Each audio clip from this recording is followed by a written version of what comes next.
O'Reilly. You've got questions? O'Reilly Auto Parts has answers. Need a pro you can trust? We've got that too. No matter what you need, our professional parts people have the training and expertise to help you do things right.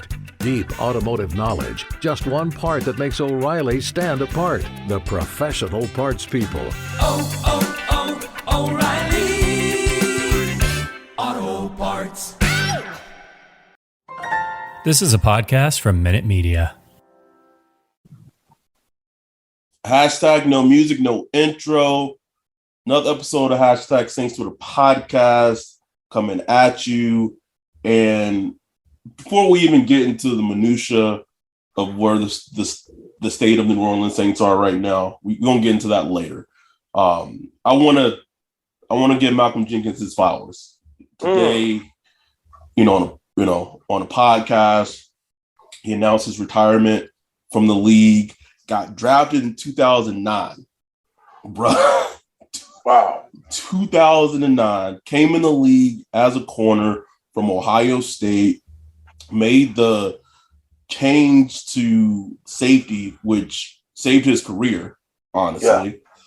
Yeah. And I got the 2019 draft up right now, bro. Let me list off the active players from that draft still in the league. Matt Stafford, Andre Smith, which blew my mind. Like I didn't know Andre Smith. I didn't know Andre Smith was still in the league, bro. He's still in the league, bro. Still in the league, bro. According to Pro Football Reference, he's still in the league. Alex Mack, the center. Jared Cook, still in the league. Kevin Huber was a punter, which makes sense. Thomas Morstead, also a punter, makes sense. Jason McCourty, damn, I didn't realize he was in that draft. Jason McCourty was drafted in the 6th round by the Titans. A.Q. Shipley, a center, and Ryan Suckup, a kicker. And Malcolm Jenkins just retired. Crazy. Isn't that crazy? And I'm looking at the players that were drafted a little before him and a little after him. So I'm going to list out some in order.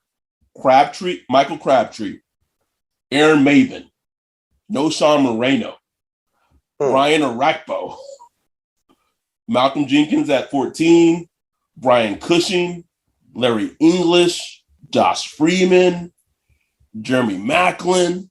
Wow. Brandon Pettigrew. So people just listen to this podcast with draft season quick approaching. Just look at those. Just listen to those names I just listed. It is so hard for teams to get players right when they draft, bro. It is. Oh, bro, it's so hard. So ridiculously hard. But the craziest thing is that you don't really even know because, his first season, he played a lot of, nickel cornerback.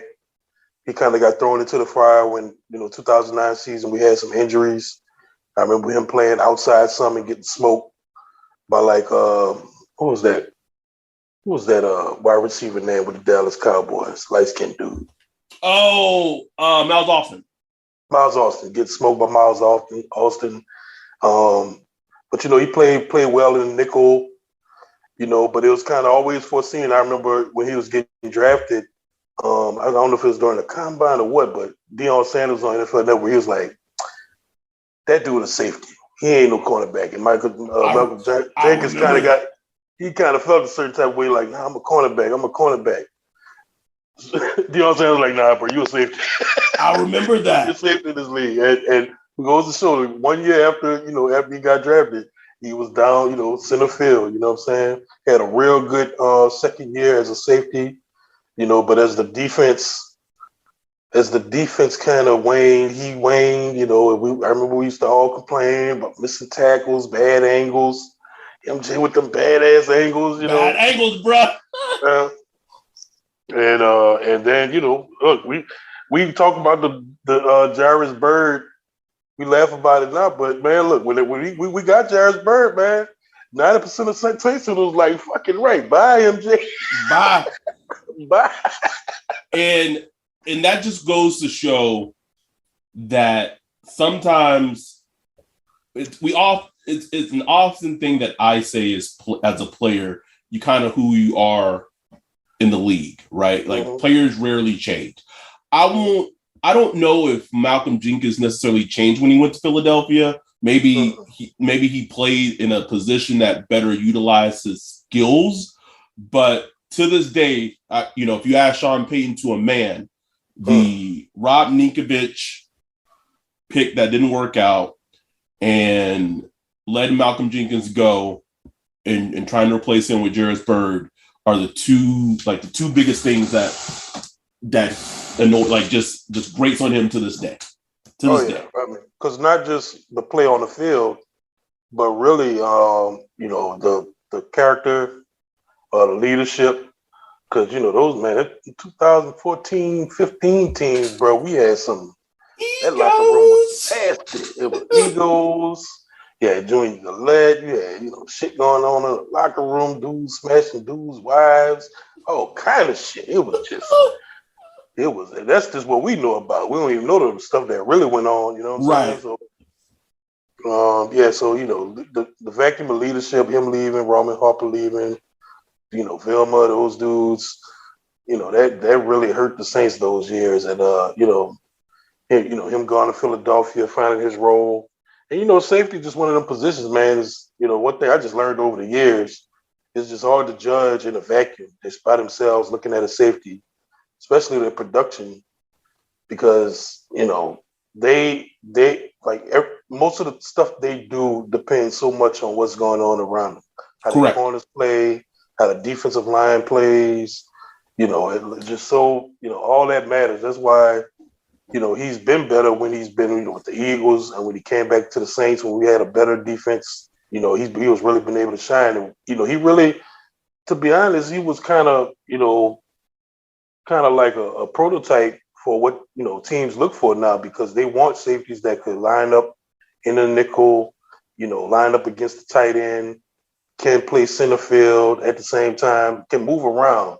He really, Greg Williams really, started the whole I wouldn't say start, but he really did the whole three safety thing, because he would have like Malcolm Jenkins, Darren Sharper, and Roman Harper all on the field at the same time, that 2010 season, which was, that was just kind of different, the big safety and big nickel, what I'm saying? So that, that was really kind of innovative, and it's kind of normal to see that now. And Saints still like to do that, with CJ and with Malcolm Jenkins and with Marcus Williams, but we'll see, that might lead into something else right there.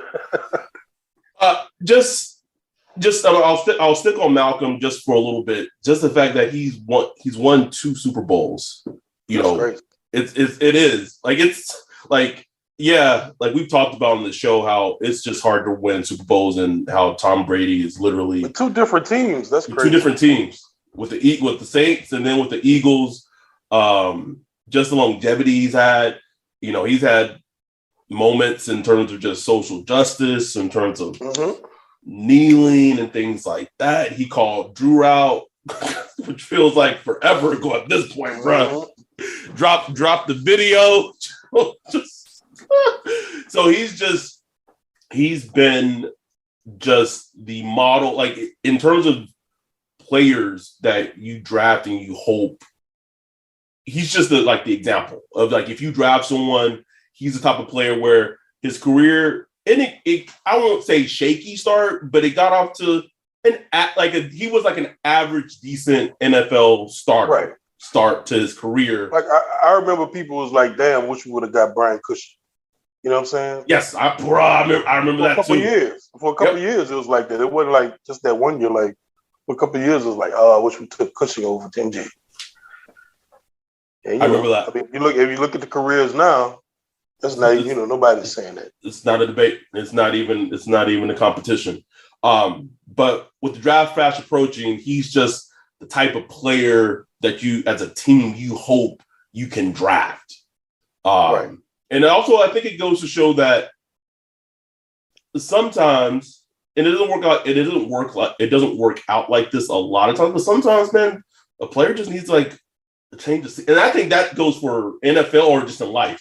Sometimes you just need to change the scenery, man. Just just switch it up a little bit and just get something that's new, because he went to Philly, bro. And I remember when he went to Philly and we had Jarvis Bird, who was like in the hoodie in fucking West Virginia. He wasn't seen. And here Malcolm was in Philly, and he was just making plays all over the field, bro. Every time, bro. Every time he get the pick six, forcing fumbles. I'm like, what the hell? He was coming off like the edges and like getting sacks, and I was just like, what do we do? What happened? I always remember what's the fucking guy's name? ESPN matchup. He's on the show with Greg Cosell. Sal Palantonio. No, other guy. Bald head, former DB. Not Matt Burris? No. Ah, shit, I retweet him all the time. Anyway, I just remember him saying, like, once we, like, when we had been letting Malcolm go, like, he had tweeted, like, that day, he was like, man, I would have kept Malcolm Jenkins. Give me that range and those instincts. I keep that any day of the week. He was like a former DB for Washington. But I just remember him tweeting that. I was like, man, whatever. You know what I'm saying? Like, yeah, because I remember the jokes, bro. Like, the jokes was, man, we know Malcolm failed geometry at Ohio State because this nigga is just terrible at angles. Like, we had geometry jokes for Malcolm for days, just in terms of the angles he took. But, you know, he played himself into a top tier safety in the league. He went out on his terms. He did the Saints a favor in terms of how he also like kind of constructed his contract, of how that all happened. But that said, we got all right. We got to talk about this team, bro. Oh, man. Do we? We do, man. One thing I'll say. I'm glad I get to say this more frequently and often now, but I'm glad. I've always been a fan of the Red Rifle. I always love me so. I love Andy Dalton, right? I'm fine with the signing. I'm fine with him being the backup to Jameis. I tweeted this. People tried to get testy with me, and I was like, if they sign Andy Dalton, that's a telltale sign of what they think of Ian Book. And people were like, oh, no, he has experience. I'm like, no, man. Like, the Saints, I don't care if it was a Sean Payton pick. It was a 4th-round pick invested in the quarterback. And they are telling you that they do not trust that 4th-round pick who's going to his second season to be able to be the backup. That on game day, because on game day, there's, especially with Taysom, and we'll get into that later, but Taysom pretty much is confirmed as a tight end going forward. There's only going to most likely be only 2 quarterbacks that are active, Jameis and the backup. So the team told you that they don't trust that Ian Book, if Jameis got hurt or something happened to him, that he could come in and win games. So they went out and they got Andy Dalton. That is a fact. Period. They're not in competition. Like, it's right. And like it's Andy Dalton. He's the backup. And I thought, man, one, that I was like, man, Ian Book just looks like a wasted draft pick. Yeah. Oh yeah. I immediately thought of when they drafted Zach Bond in the 2020 draft, and then the very next draft last year they drafted Pete Warner. The team is telling you what they think of the player. Mm-hmm. So I'm fine with Andy Dalton being signed. What I'm not fine with, and this is just complete idiotic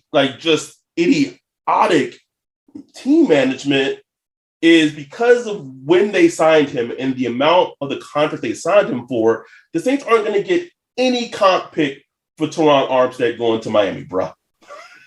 Yeah, it sucks. But I mean, it didn't even pop on my radar because they never cared about comp picks. Like, they never approached off-season shrewd like that. They just not shrewd like that, bro.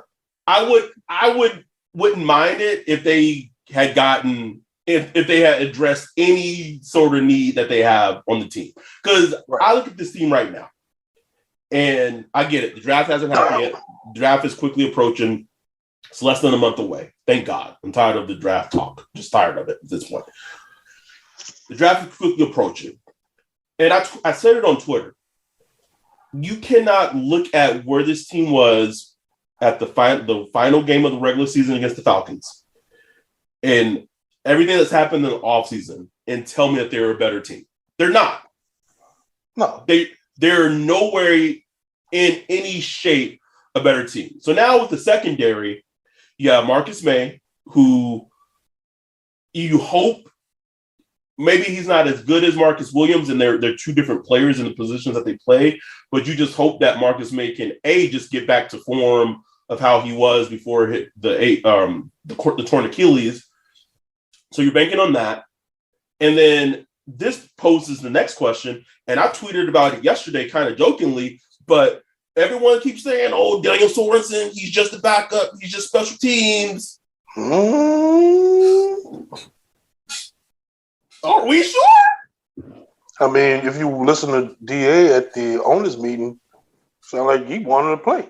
Uh-oh. Like he talked about, the things he can do on the field, what he's good at. Uh-oh. So, y'all say so, but I'm sound like they brought him in. They said, DA said he's in the Jeff Heath role. Which would be like a backup type of safety. But like even then, like that doesn't sniff with me because you're signing a Jeff Heath backup and like you could have waited, like I said on the last podcast, you could have waited till August to sign fucking Daniel Sorensen. You could do that September 1st. Bro, like no one's beating down Daniel Sorensen's door, bro. Like that's the only thing that blew me. It wasn't really like the player, even though he's not a great player. It was just like you can go after a guy like that now. And I think who's competing for Daniel Sorensen? Nobody. Not a single person, bro. Probably was surprised, like, damn. What, me? Y'all what's on me right now? I think what it is that as fans want to see the year that he signed, the amount of money he signed for, and that he signed for 1 year, and they are talking themselves into, we're not going to start Daniel Sorensen. He's just a backup. Listen, man. I'm saying it. I'm telling it to you right now. The options are getting pretty thin in terms of this secondary, this back end of the secondary. You got Marcus May, and again, he's still likely to miss some games because of his DUI. I think what did Deontay get? He got like 3 games? Was it 4? It was 3, right? Yeah. Yeah. So Marcus May probably missed about that same amount of games, right? 2 to 3 games. But when he comes back, it's going to be Marcus May. So they have an option. One option is just to move CD to strong safety. And again, I guess you then slot Bradley Roby in the slot role, put him in the slot. And I still will bang the table to this day that CD's best position is strong safety. That 3 or 4 game stretch or however long it was when Von Bell got hurt, I still remember that Titans game, bro, when he laid out that Titans receiver and he fumbled, bro. Thought that man was killed on the field, bro. Like I was like, on the field, man. He went night. I do believe that CD's best role. Sean Payton to me he always came across as the person that really pigeonholed CD into just being a slot corner. Now, maybe because DA is now DA and he can run, maybe he sees what I see and say, you know what, CD, go be strong safety. And then that's what the secondary is, right? But if they keep CD at the slot, everyone's like, bring Teron or bring Teron Matthew in. Bring Teron Matthew in.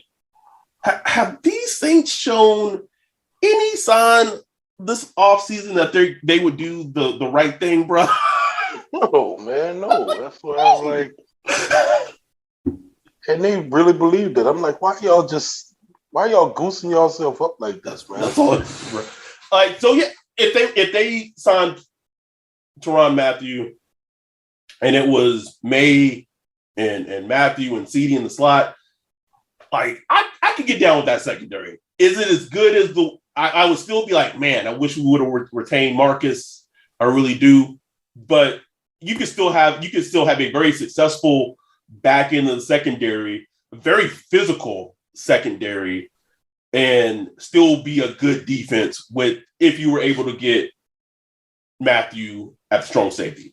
I don't think it's coming, bro. I just don't feel it's coming. So that's an option. Another option is the draft. Now, there's been some talks. Kyle Hamilton, Notre Dame, that safety, he was supposed to go top 5. Now he might fall off the top 10, bro. I can't see Kyle Hamilton getting past a team like the Commanders, just because they had so many secondary miscues last season. A lot of that was on like Landon Collins, but so many secondary miscues last season. And Kyle Hamilton just screams kind of like a Ron Rivera player. Like if you just watch him play and Ron Rivera, like they go kind of hand in hand. Now maybe the Commanders feel like they need to go offense, maybe they go wide receiver, but I think the Kyle Hamilton slide is real.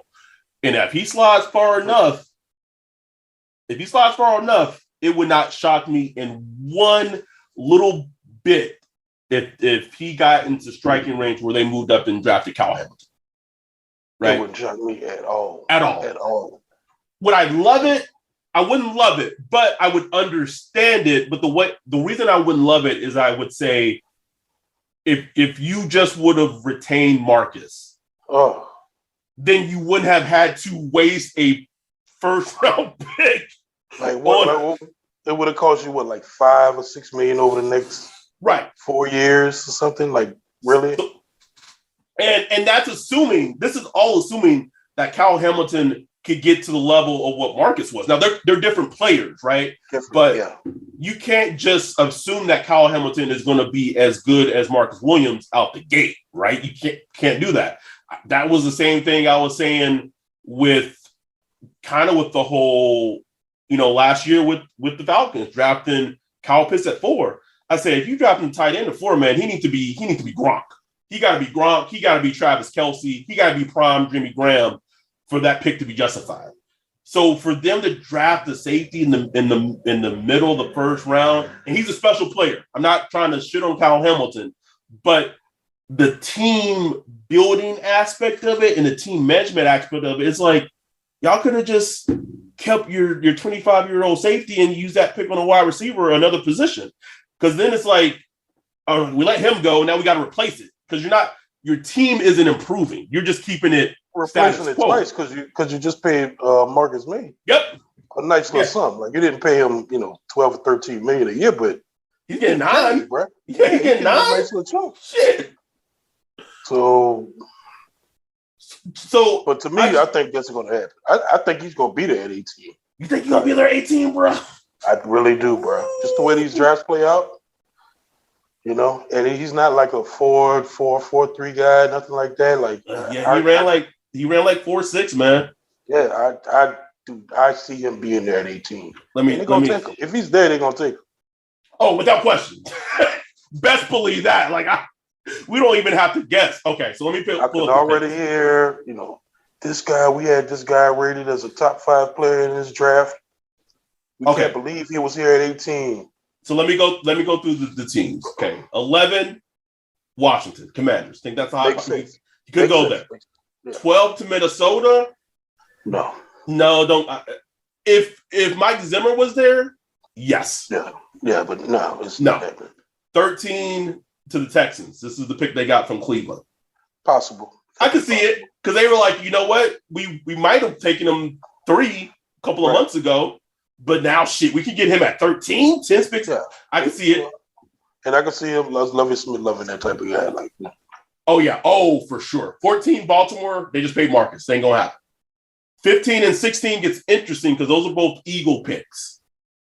Yeah. And they could see it as like a luxury of like, well, shit, we got 2 extra firsts that we didn't think we'd have. And I could see the Eagles doing it. And then 17 with the Chargers, they have Derwin James. Couldn't see them doing it. So the probability of Kyle Hamilton being in that range, like if he gets to about 13, bruh, they probably make that trade with Baltimore and move up 4 spots to get him and give up like a third to do so. Like that, man. Oh my God. Couldn't you just see it? Like you could easily see it. And you could see, and Such a face move. You can see, just like you said, bro, the press conference afterwards. Oh, he was our top 3 rated player in the whole entire draft. And for him to be there at where he was at 14, we just saw, we thought he was in our cloud, and he was just above all other players we have in our cloud. I've heard this so many times, bro. I've heard it. I know what's going to happen. I'm prepared for it. I am too. Do I think it would be a bad pick? I don't. No, I mean, because I think he's going to be a good player. I do too. If you get a good player at the end of the day out the draft, it's a good pick. You know what I'm saying? Like, because the draft is just that much of a crapshoot. Just coming away with good players is a good thing. You know what I'm saying? But it still annoyed them. Ooh, that shit would annoy me, bro. Big time.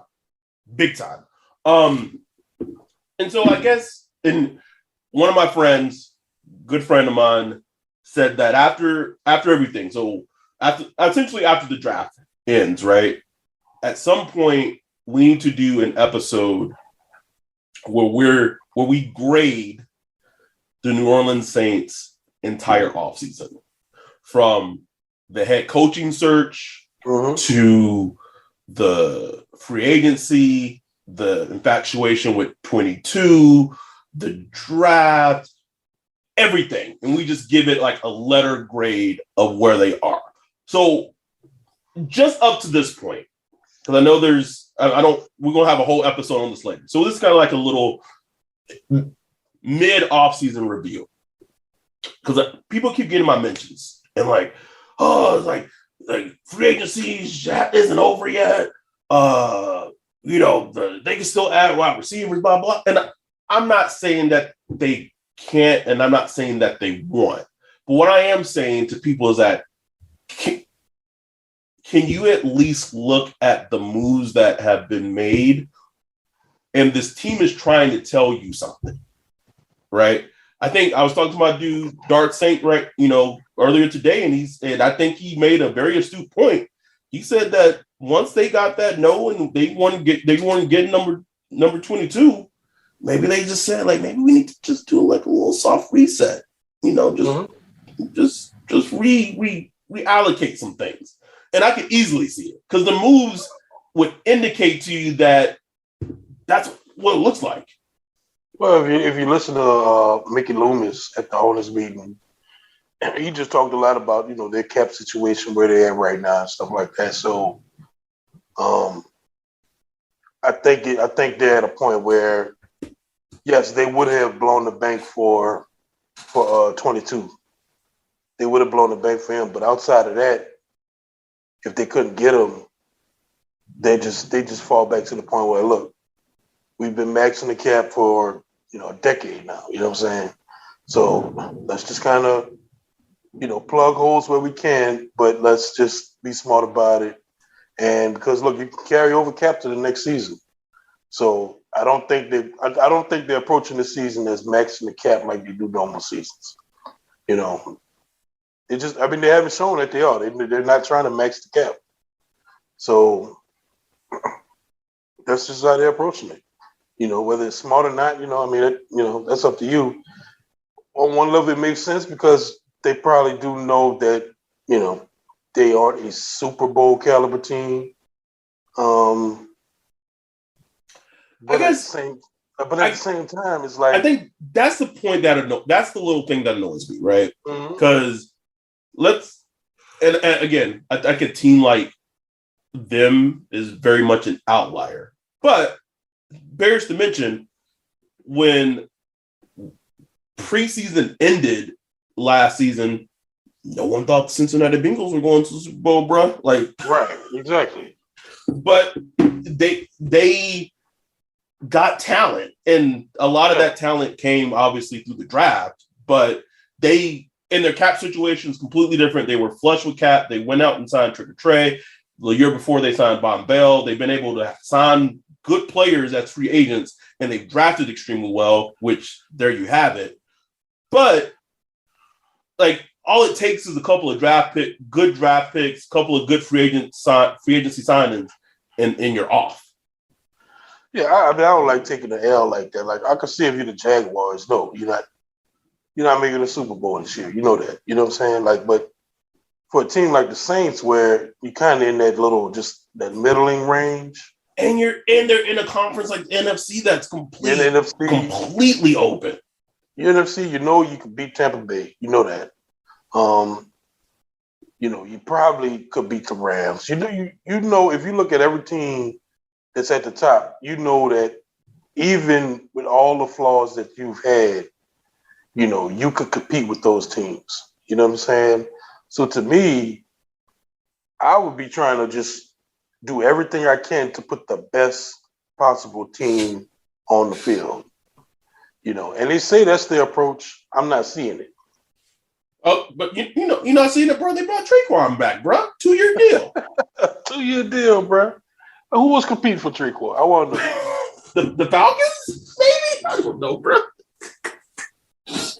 I had so the Falcons went out and signed Alden Tate, bro. I would have rather the Saints have signed Alden Tate and maybe gotten some untapped potential in him than bringing Traquan back. Like for real.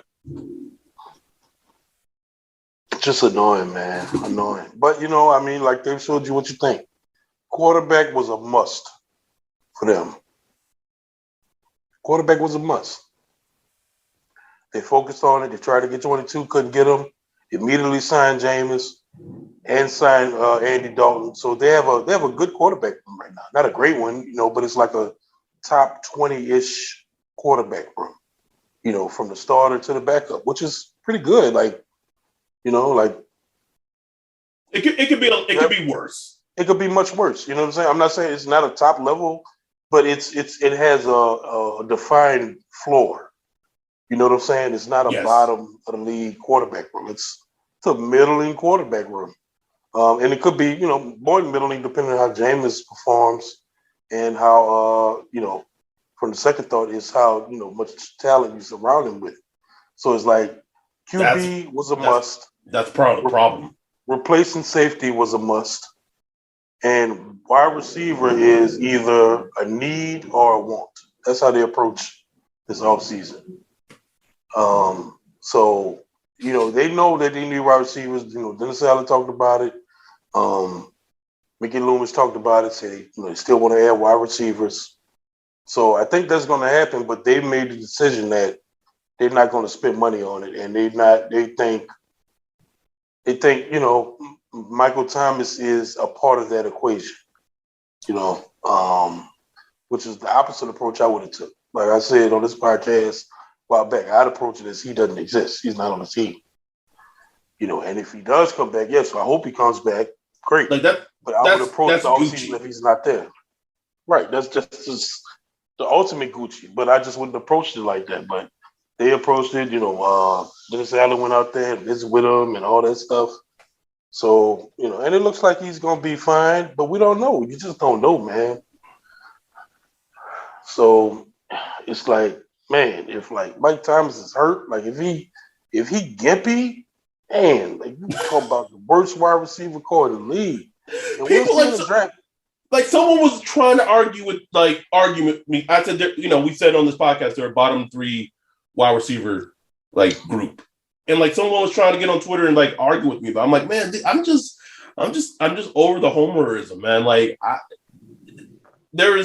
I'm not gonna say it's bleak, but as I currently see it, as of right now, they're a 5 to 7 win team. A couple of weeks ago, I would have said 9 is their full max, but I think getting to 9, especially because we don't know that unknown of DA, because Sean Payton with coaching alone got you an extra, probably 2 wins, right? Exactly. That's gone. And I think as of right now, again, it's early, and all it takes is one great draft. and things look different. And I think even if let's say they have a draft like they had last year, right? Where they got two good starters in a Debo and a Pete Warner. If they're able to do the same thing in this draft and get two good starters on offense, don't really care the position. Tackle, wide receiver, running back, tight end. If they could get, or quarterback too, but I just don't get the feeling that they might go that route.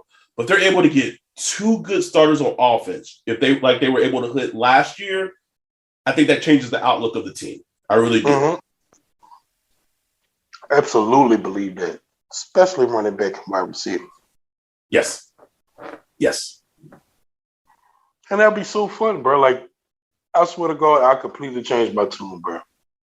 They get a couple wide receivers and running backs in this motherfucker, bro. I will be, bro. I mean, I'm not saying I'll be, saying they're going to the Super Bowl, but I'm just saying I'll completely change my tune because I'll be able to study some tape or some skill positions and just try to see where this thing goes, bro. Like, so that's what I want to happen, man. But I just don't have faith, bro. I don't have no faith that they're going to do this.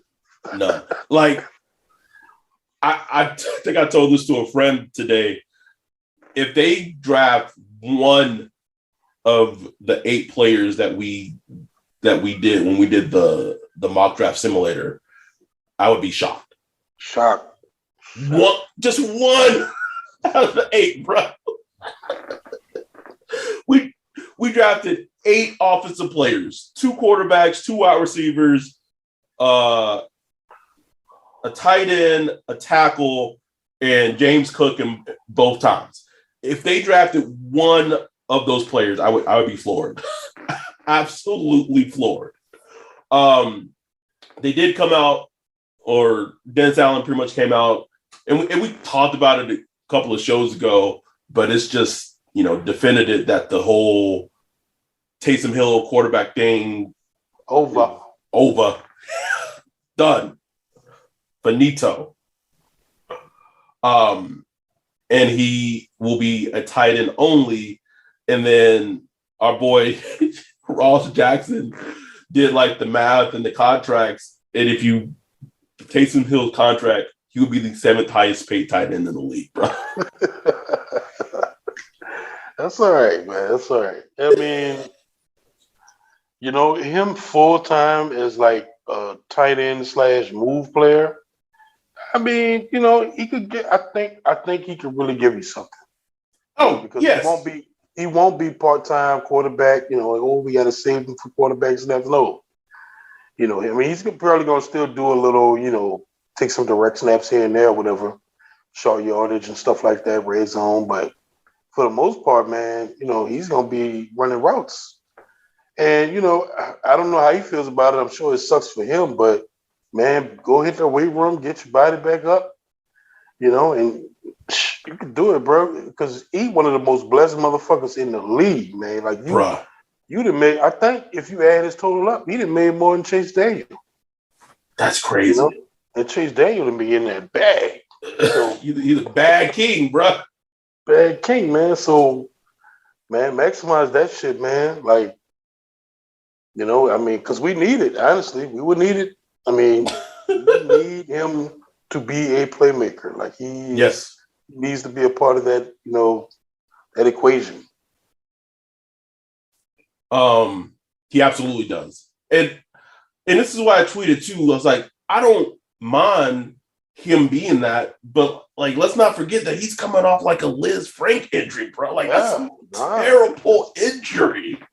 Yeah, no, man. Like that, man. Sean Payton getting that dude, and I'm not knocking the dude for getting paid. Like that's good stuff, good for him. But man, Sean Payton, bro, like that dude. Obviously, that only happened because of him, because of Sean Payton. Without question. Because as soon as he left, everybody's like, "Whoop, into that project."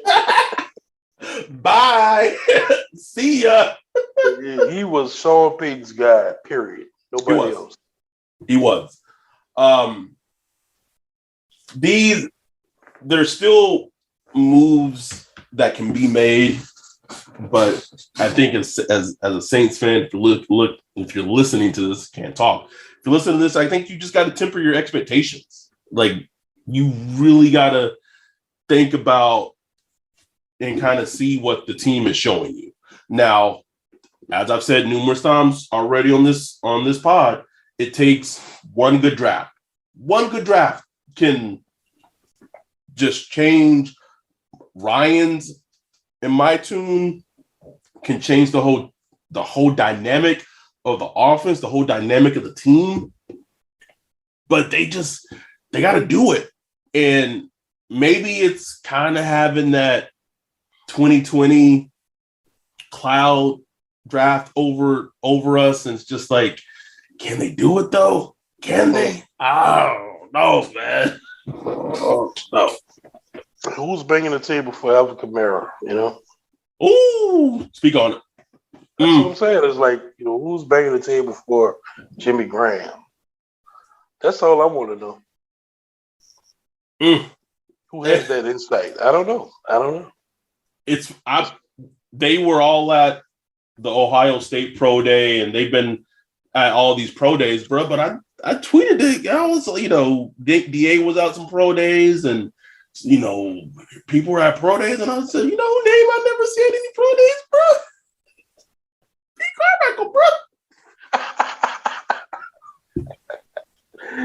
Well, Pete lay low, bro. He's like, I ain't going to that shit, man.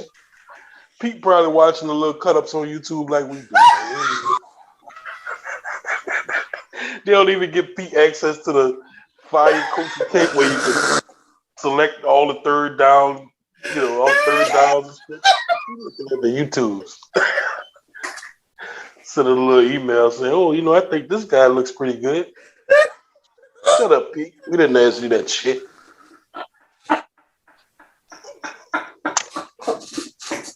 Poor Pete, man. I'm just I forgot whose pro day it was. Maybe it was the Cincinnati pro day. I don't remember whose pro day it was, but it was just like, and this is a great, I guess, thing to ask is like, you asked a perfect question, right? It's like who is banging the table for the, an offensive player. I know it's not going to be Pete, bro. Like, it's not Pete Carmichael. He ain't banging no table, man. Is Pete in the room? That's what I want to know. I never seen Pete in the room, bro. The little video they show. Yeah, I know which one you're talking about. I just quickly, I'm on Spot Track, just pulled up the market value for someone like T.Y. Hilton. He's like $6 million, and T.Y. Hilton is like pretty washed, bro. But at this, it's just, man, just flood your team with offensive weapons, man. I just don't get it. There are almost little to no offensive weapons left. There's still some out there, and we've talked about them before. You got Jarvis Landry, you got Julio Jones, but they still want to get paid like stars, and and for them, I understand. Just kind of like, yes, just stand back a little bit and let they vets. They're at the point where they kind of choose where they want to go, when they want to go. So I get that, But man, to me, I'd just be trying to shoot at any high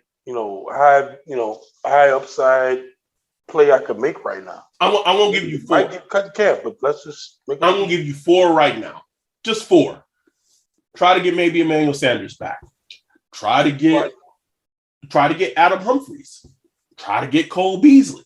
You could also try to get Sammy Watkins. Ain't nobody. I'm pretty sure people ain't banging down Sammy Watkins' door. And I get it. He's injured. He's inconsistent. But he's like a rich man's Traquan, bro. Easily. And if you could give Traquan 2 years, $6 million, you telling me you can't give Sammy Watkins at least a $1 million 1 year deal for something? He can still run fast.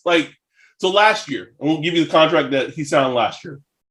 Last year with the Ravens, he signed a 1 year deal with the Ravens that max, if he hit all his incentives, he would have gotten $5 million, 1 year, $5 million. But his base salary was 1.25. You tell me right now you can't call up Sammy Watkins' agent and say, listen, I'm going to give you a contract, 1 year, base $2 million. And if you hit these incentives, you get up to this. Boom. Done. Is Sammy Watkins' agent going to say no? Probably not. It's just, I don't know, man. Again, and it could be what Max said, maybe just taking a little reset and just trying to do it on the sly.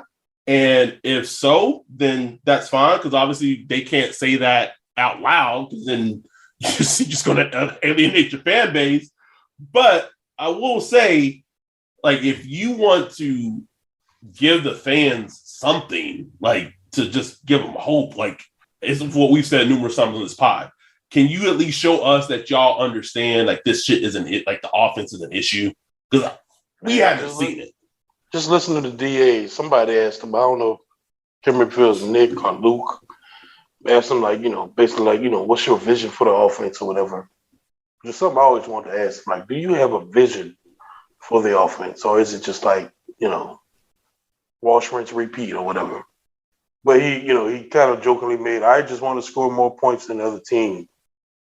It's like, okay, whatever. And then he's like, I just want to be, smart, situational football, take care of the ball. And I'm just like rolling my eyes, bro. Like, oh my God, I see where this is going. I see where it's going. Like, if he came out and was like, I want to stretch defenses out. I want to put pressure on them by doing this. I want to do that, with the offense. I could see that, but he's not, I don't think he has that mind frame. His mind frame is like, I'm going to build a good defense, and that's not to have the offense F it up, which could win you, 8 or 9 games. That can win you some games, man. But, like, if you in the playoffs, bro, it ain't going to work. It ain't going to work, man. It ain't going to work. At some point, your offense going to need to score some points. And if Jameis is throwing to, and again, I'm not saying that Michael Thomas doesn't solve a lot of things, because if he comes back and he's 80% of Michael Thomas, it helps a lot. But you still need more. You still need more. Like, we're seeing it, we see it around the league as just teams flooding themselves. You know what the Bills did? Such a sneaky move, good move, bruh. They signed Jamison Crowder, bruh. Beautiful. Do you know how like, that is just chef's kiss. Do I think the Bills are going to go to the AFC Championship game next year? I don't. They say that right now, bruh. Do not believe that they're going to go to the AFC Championship game next year. But, I don't know, bro. I've been on this Bills thing for a while, bruh. Been on it for a while. But they do things that are just smart. Like, Josh Allen has Stephon Diggs. They drafted well at wide receiver too. Gabriel Davis, Isaiah McKenzie, Dotson Knox, and then they signed Jamison Crowder. They got their young quarterback flooded with weapons. Same thing that the Chiefs did. Child abuser, Travis Kelce, Mecole Hardman. They had Sammy Watkins at one point. Just flooded the best generational quarterback with weapons. And so then now even though they're doing a reset, they changing up what they're doing offensively and say, okay, we're not going to pay child abuser all this money. We're going to trade him. They got Juju. They got MVS. They're probably going to get another wide receiver in the draft at some point, probably in round 1, maybe in round 2. Flooding their quarterback with weapons. Tom Brady get to choose throw for Mike Evans, Chris Godwin, enabling ass Bruce Arians, had Antonio Brown at one point, OJ Howard. Oh, by the way, Bill signed OJ Howard too. It's like, can people not see the trend? like what? Tampa guy, Russell Gage. And speaking of Tampa, thank you. Arians retires. Yeah, he stepped down. He retired. He went to the front office. We'll give our quick thoughts on this because we're wrapping up. I would just say I was surprised that the head coach wasn't Byron Leftwich. Yeah, it was something, man. But Todd Bowles is boy. Todd Bowles is his boy. So, it just kind of made sense. Well, yeah, that did kind of suck for Byron Leftwich. But, Byron Leftwich going to get his chance to shine as offensive coordinator now because the whole, comment with him was like, oh, well, Bruce Arians really running the offense. So now, he could say he's running the Tom Brady offense. But then they'll just say, well, it's Tom Brady really running the offense. So you know how that shit go. But I guess it's interesting. I don't know. I don't really have a take on it. You know what I'm saying? Like, so what the Saints have been able to do to them is, like it's just one of the few shining spots of the last couple of years. Just like our Tampa Bay episodes have been the most downloaded because that shit has been beautiful. Like beautiful. Keep that thing going. You know what I'm saying? Like, I think it's kind of underrated what like that Dennis Allen, like that Dennis Allen coached defense against Tom Brady did last year. That shit was kind of crazy. Insane, man. Just pretty much wrecked this season. Absolutely insane. Like, just being honest about it. Just wrecked it, bro. Just wrecked it. But we'll see, man. That's the type of defensive effort. If this team won't go play, we need that type of defensive effort in the playoffs, bro. Because even when they had Drew Brees, like the defense will come out fighting in the playoffs. Don't get me wrong, and the offense usually shut the bed. But man, it's like they needed some like crazy defensive performance in the playoffs. Yes. It's like the league just not set up for that, bro. That's why it's so annoying that they just like if I got Jameis Winston and I know who he is, I would just be like, okay, I got Jameis Winston. He's a quarterback that's trying to reboot his career. Has talent, obviously has talent. There's no question about that. I'm gonna just OD this dude with weapons, man. Like even not give him a chance to fail. Even if all you have to do is just look back to him in Tampa Bay.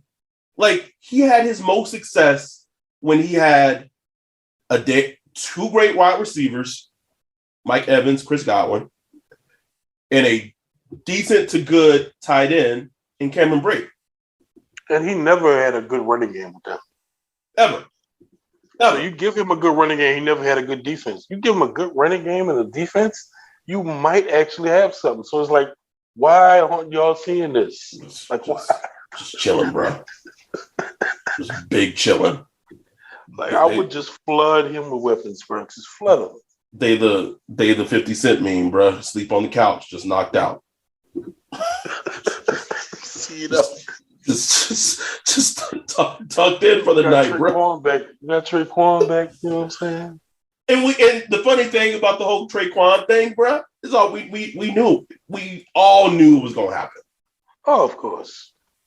My thing is Traquan, he's gonna miss, 4 to 6 games. Deontay Hardy's gonna miss, he's gonna miss games. He's gonna miss games during games. Yes. So okay, then what? Lil Jordan Humphrey, we back to that. It's just like, come on, man. Lil Jordan. That's why people piss me off when they be in my mentions. Well, man, Deontay, he gonna ball like, bro, have you watched this dude? I love him. He's a dog. But he just can't make it through a 16, 17 game season. He can't. That's it. And that's your only deep threat. Only one. So then what? So now you're back to like a condensed offense where, the safety is 10 yards off the line of scrimmage. Come on, man. It's a mess. It looks discombobulated right now. It's looking pretty bleak. At least offensively, it's looking bleak. And if Daniel Sorensen is starting in week 1, just remember who you heard from first, bro. I will say this though, bro. If Sorensen starts and it's a matter of when he gives up the big play, best believe I will be howling. It's gonna be one of that, just because you know it's coming. You know it's coming. It's inevitable. You know it's coming. So just prepare. So we're getting out of here. We try to keep this shorter. I don't know if we actually accomplished that, but a couple of things I wanted to talk about. Is my cat on the ledge again? Bro, get down for you. Oh. That's owning a cat life. One thing I wanted to bring up was the communities on Twitter. So we have created a hashtag Saints Twitter podcast community. It essentially seems to be Twitter's version of Discord. Everyone who's in the community gets to interact with each other and can tweet, and it's just kept in that community. To get access, you have to be a Patreon. So if you're listening to this, if you're already a Patreon, or you become a Patreon, please either DM me or DM Ryan that you're a Patreon member or in your email, so then we can go in and approve you to get in the community. Because when I created it, a whole bunch of people requested access to the community, but I'm not the bouncer. you ain't paying, you ain't getting in. But I like the ideal of it. I do think Twitter will probably do more things with it, because the big thing I want Twitter to do with it is to have spaces within the community. So if they start doing that, man, game day might be. Oh, yeah. For a game. It'll be, I don't know how it would work, because everyone with streaming, sometimes shit is off, so maybe it wouldn't be the best, especially if you don't want to get spoiled for plays in the future. But post game spaces, just for everyone who supports us and us just being in a space like that. I think that's coming. I do think Twitter is going to implement something like that with the community. So that so please that. So also, if you become a Patreon, you get access to the communities on Twitter, and you get access to our Discord, which again, we talked about before. We love our Discord. A lot of conversations are had in our Discord all the time. And then the big thing about Patreon right now is gotta get Ryan to London, man. Get Ryan to that Bengals Saints game, bro. We need plenty more. We need a lot more. I look at the plane tickets.